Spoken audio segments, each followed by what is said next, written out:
In the mid-70s, Japan was dumping all sorts of small, fuel-efficient models into the American market to take advantage of sky-high oil prices and fuel shortages. In 1976, Toyota began development on a new kind of fuel-efficient car. One that was actually fun to drive. Surely such a thing must be possible, right? The project was delayed a little and didn't really get off the ground until 1979, at which point Toyota began testing different engine placements and drive methods. But they soon found the most efficient way to get the most fun out of a small engine in a small car was to make it mid-engine rear drive. At this point, the project started evolving into a purpose-built sports car.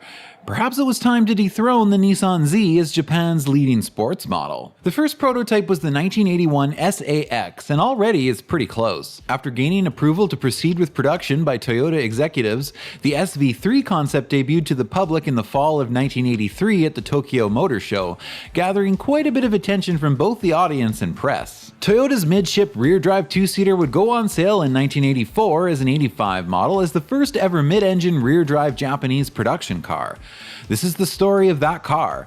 This is the story of a sports car without any fluff. Before there were driver's aids, paddle shifters, and simulated engine noise, there were sports cars that didn't coddle you. This is the story of one of those cars. This is the story of the Toyota MR2.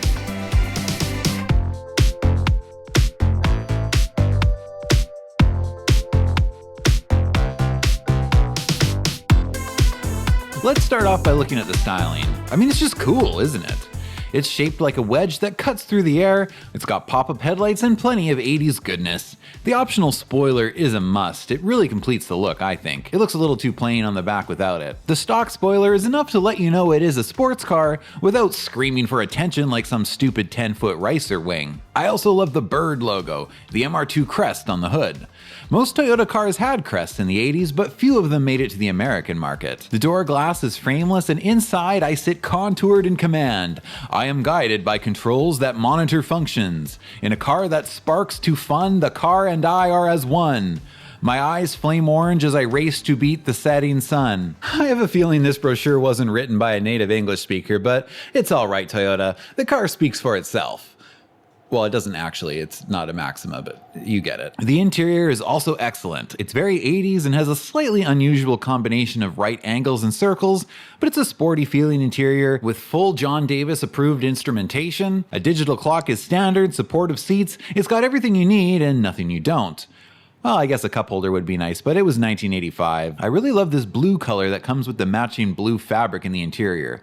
Very cool. The trunk is obviously not very big, but it's there, behind the engine, and there's actually room to store a few small items or small bags in the front compartment too. The MR2 initially came in just one trim with a few very simple options, just the way a sports car should be. Options included an upgraded tire package, the spoiler, mudguards, an alarm system, pop-out sunroof, cruise control, a power package, which gave you power locks and windows, a cassette stereo, and automatic climate control. Auto climate control might seem like a strange option in a car like this, but it was actually a pretty common feature in JDM cars from the 80s and 90s. They just didn't usually put it in our versions. Despite climate control being listed in the brochure as an option for 85, I read on mr2wiki.com that all 85 models had it here, and I'm inclined to believe that as I was not able to find any pictures of an 85 model without it. If you get the power package, I find the door panels look a little weird because the hand cranks for the manual windows are in these circles, which honestly is kind of weird in itself. But then if you get the power windows, they just shove the switch in that same circle thing.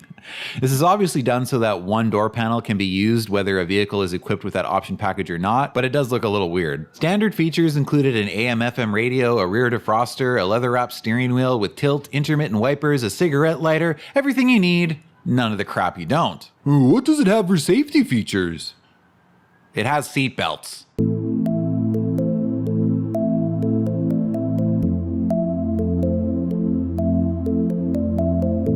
The transmission is a crisp-feeling 5-speed manual, and starting in 1986, you could get an optional 4-speed auto if you wish. The American market engine for 1985 is the 4AGE, a 1.6-liter 16-valve dual overhead cam fuel-injected engine shared with the 5th-gen Corolla GTS. It makes 112 horsepower and 97 pound-feet of torque and will get you to 60 in 9.7 seconds. not bad for a 1985 four-cylinder fuel sipper. The MR2 started at just under $11,000 in 1985, adjusted for inflation that's about $34,000 in today's money. To modern Toyota's credit, that's actually about what a GR86 manual will cost you today. I didn't actually think there would be any sports cars that you could still buy for that price. But now knowing that a GR86 is mid-30s, I'm really confused as to why people are paying 10 grand more than that for the one that must not be named, or else I will aggravate the fanboys. Unlike most modern sports cars, the MR2, well, never mind most, all modern sports cars, the MR2 is a true analog driver's car. There's no traction control, no ABS, it doesn't even have power steering. The MR2 won't coddle you. If you don't know how to drive, there's the telephone pole. Go introduce yourself. Piss off! This one's mine! Brakes are four-wheel disc, and all 1985 cars came standard with front and rear sway bars, although for some reason Toyota removed the rear sway bar from the American market in 1986.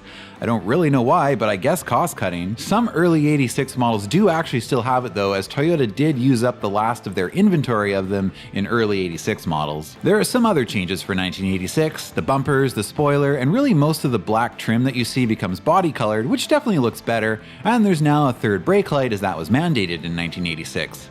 They also added the bird onto the rear bumper, which looks cool. Option-wise for 1986, a leather interior package becomes available, as does a cool two-toned color package, and there's a new rear window spoiler option which gives it this clear Toyota visor above the rear window. 1987 is kind of a refresh year. There's a new rear fascia. The taillights are the same general design, but you will see the reflector is square now, not round, and there are some horizontal lines running across the lights because that's how you make things look futuristic in the 80s. You've probably heard me say that many times by now, and maybe you thought I was joking the first time, but I'm dead serious. How many times have you seen manufacturers do this in the 80s? The black trim in between the taillights is kind of glossy now and moved forward to be flush with the taillights. The bird on the bumper is still there, but smaller. Inside there's a new 3-spoke steering wheel, and the gauges are updated with a slightly different font.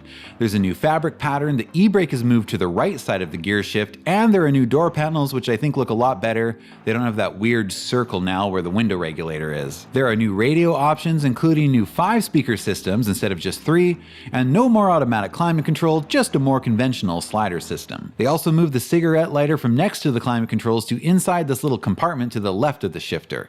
You can also now get a T-roof MR2. The leather-wrapped steering wheel and shift knob and 7-way adjustable driver's seat come standard on the T-roof model, but that stuff is now part of an optional performance interior package on the standard MR2. The leather package seats are now perforated, and the glove box now locks. A front tower strut bar is now standard, the brake rotors are larger, and the air intake design has changed. They also upgraded the engine block to a stronger structural design. However, I believe some of these engine changes don't happen until partway through the year. The manual transmission internals are upgraded as well. For 1988, Toyota finally decided it was time to give the American market more power, and as such, meet the supercharged model, which has been available in Japan since '86, but it's finally here. It's a belt-driven supercharger, but to increase fuel economy, it's actuated by an electromagnetic clutch so that it only puts load on the engine when needed. A green LED on the dash lets you know when it's engaged. Power on the supercharged model is up to 145 horsepower and 137 pound-feet of torque, so it's a pretty significant increase. 0 to 60 is now down to 6.5 seconds, and that's actually pretty good for the 80s. Supercharged models come with an upgraded brake booster to help with stopping it. The lettering on the valve cover of supercharged models is oriented so that it doesn't look upside down when standing behind the car, but they never bothered to do that to NA models. Supercharged models only come with the T-roof, and you can identify one by the larger hood vents, although only the one on the left side is functional. You could also identify it by reading the word supercharger on the back or on the doors, but where's the fun in that? In 1988, you can also identify them by body-colored mirrors, but all models will get body-colored mirrors in 1989. There are new teardrop-style alloy wheels for the 88 supercharged models, and NA now come with styled steelies unless you order the optional wheels. The NA engine gets a slight power boost, and horsepower on it is now rated at 115 and torque at 100. For its final 1989 model year, all MR2s now have body-colored mirrors and door handles, and they added back a rear sway bar to supercharged models. The third brake lid on the spoiler is It's now LED and there's another new radio design. Unfortunately for the average peasant enthusiast, these cars have become pretty difficult to obtain today. Like all the best cars, most of them have either been destroyed or obtained by rich people who trade them back and forth on Bring a Trailer. Although you could still buy 2 or 3 of them for the financed price of one modern sports car, but the MR2 won't wirelessly charge your phone, monitor your driving like a George Orwell novel, or sign into your Google account, so I guess it's no good.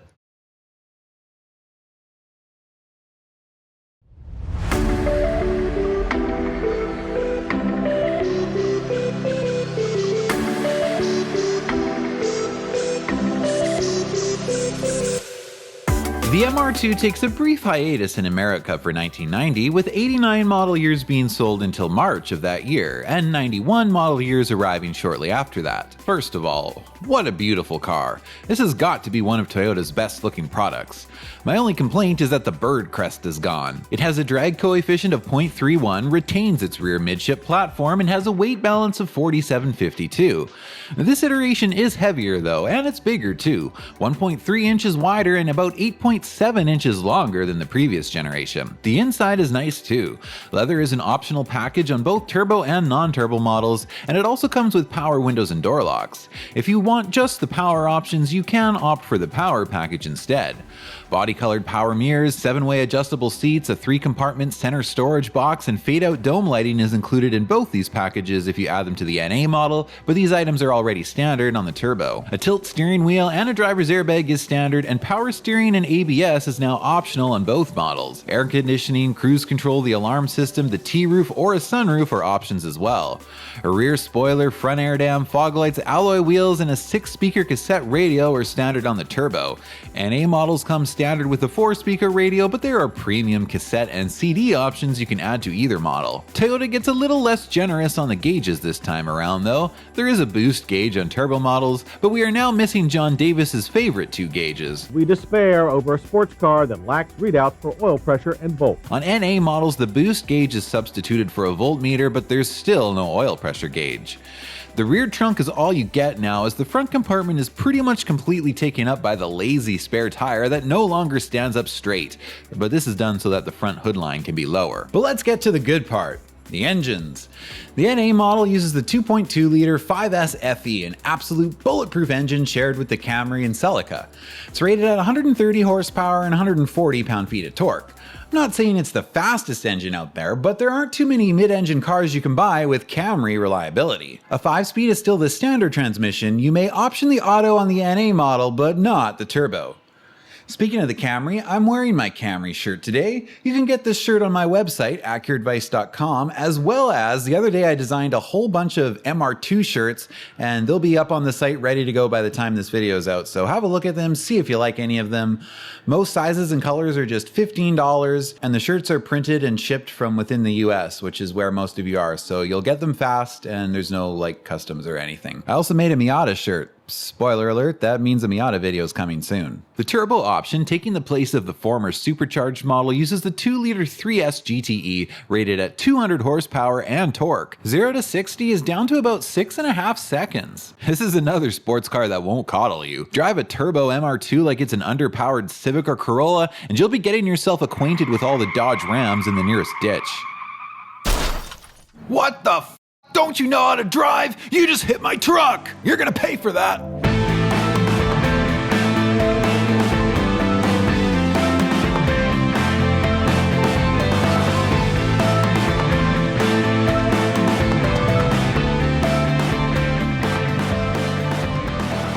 How do you recognize a turbo model, aside from reading the badge? Well, the integrated fog lights and the raised engine vents. Yes, turbo models will also all have alloy wheels and a spoiler, but you could add those as options on the NA. All models are still 4-wheel disc brakes, but turbo models get larger dual piston calipers up front, as well as a stronger gearbox, stronger axles, a larger fuel pump, and a larger radiator.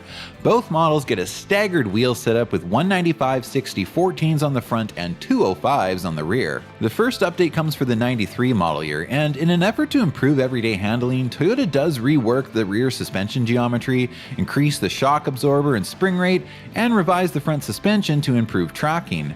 The rear tires also get wider, now 225s on 15-inch wheels. These suspension changes were done in response to journalists and some owners' complaints about snap oversteer in mid-engine or rear-engine cars. Accelerating shifts the weight backward, while braking or slowing down shifts the weight forward.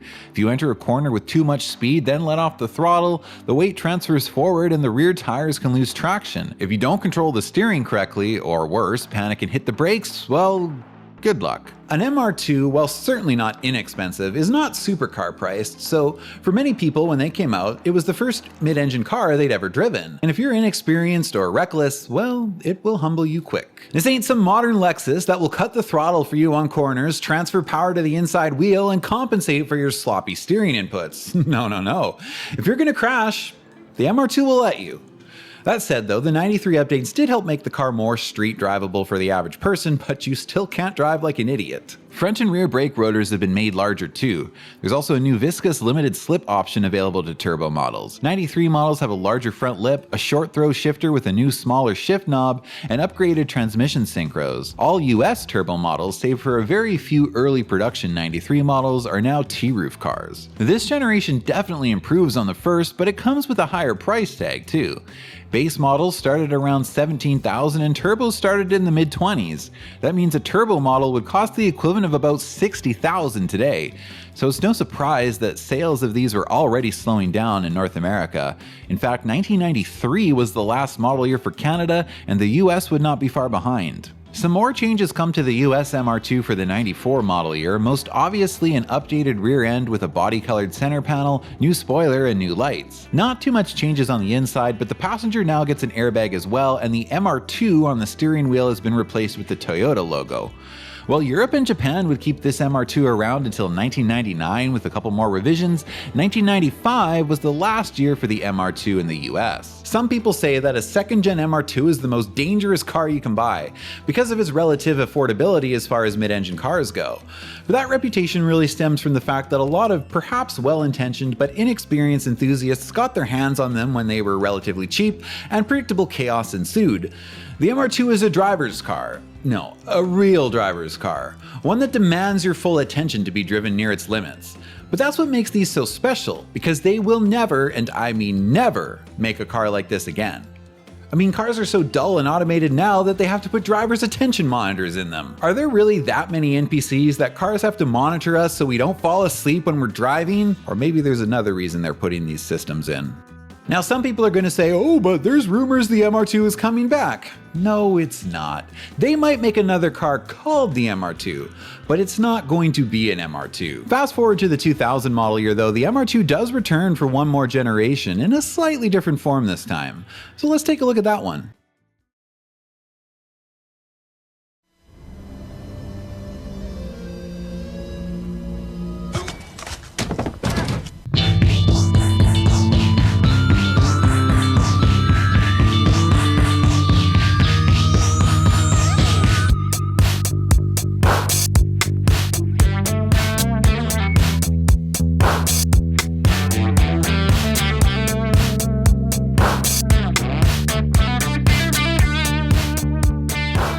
There are some changes this time around. It's still a two-seater and it's still a mid-engine, but now it's a roadster. It's called the MR2 Spider and it's available in soft top only. The soft top does come standard with a glass rear window and defroster, which is nice, and it folds down quickly and easily as one of the better designed soft tops I've seen. There's a price you pay for a folding top in a mid-engine car though. There is very, very little cargo room. To the point that it probably limits you for how long of a road trip you can take this thing on, despite the fact that it is a Toyota and would totally be up for it. The styling is kind of exotic looking. The uninitiated would likely not guess this to be a Toyota if it were debadged. I'm not a convertible guy though, and this isn't really my style, but what is the popular opinion on these? I don't even really know. They don't seem to get a lot of attention and they're super rare. The interior has a 3-spoke steering wheel, great seats, and a nice dash layout. White face gauges were in style at the turn of the millennium, so you'll find some in this car, although not a complete complement. For the 2000 model year in the US market, there was just one trim level and there weren't really any options. This generation wasn't sold at all in Canada. Power windows, locks, AC, a double-din CD cassette combo, a tilt column, and alloy wheels is all standard. The transmission is exclusively a 5-speed manual, there's no automatic, Amen. There is but one engine offered now without forced induction. It's a 1.8 liter with variable valve timing shared with the Celica GT, and in this application it puts out 138 horsepower and 125 pound-feet of torque. Of course it's lighter than a Celica, but still, why not give it the GTS engine? Perhaps for cost, or also because Toyota was trying to build a more reserved machine this time, something more civilized. An MR2 that will get you into less trouble. An MR2 that the masses know how to drive. But then again, this MR2 had very limited production. Appealing it to the masses kinda doesn't really make sense. They were definitely targeting younger buyers with this though. It was much cheaper than previous turbo MR2s, although I still wouldn't call it cheap.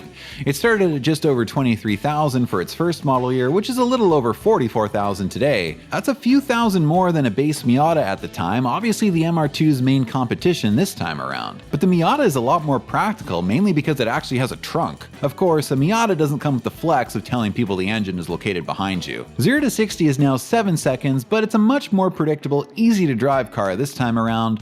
Brakes are still 4-wheel disc and ABS is now standard. They do introduce an optional semi-manual in 2002, not like a dual clutch system, but rather a clutchless manual. There's no full automatic mode, so you do have to shift, but you do so by moving the shifter forward or back, or by pressing buttons on the steering wheel, and there's no clutch pedal, that's automated. In other words, it's a manual for dummies. Well, maybe I don't want my left foot to get fatigued. 2002 also adds an optional leather package, and you can add remote keyless entry as a dealer accessory. For 2003, they update the front bumper, headlight assemblies, and add standard fog lights. The rear bumper and taillights are updated as well. There are also new seats, new 16-inch wheels, and there's a very slight revision done to the gauges, really just changing the font, removing some dots, and adding some lines. Changing it for the sake of changing it, basically. The optional leather package was now offered in black or tan. The SMT transmission gets a 6th gear, the proper transmission still has 5. Europe would actually get a 6-speed manual in 04, but we didn't get that here. The 2004 model also brings us an optional limited slip diff, as well as some unibody strengthening for better crash protection, and the ride height is increased by about an inch. While some markets would keep this car around until 2007, our run of it was cut short again, with 2005 being the last model year we got here. A 6-disc in-dash CD changer was the only 05 model year change. This is definitely my least favorite generation, but it's not like I don't like it or anything. It's still pretty cool, honestly. It's just not really my style, and I don't really like convertibles. They're not very practical where I live at all. But I'm curious to know what you guys think of the 3rd gen. Pretty much everyone likes the first 2 generations, I know that, but I'm not sure what the consensus is on this one. So let me know in the comments, and do check to make sure you are subscribed. Oh man, I just noticed this. This is all I'm gonna hear about in the comments now.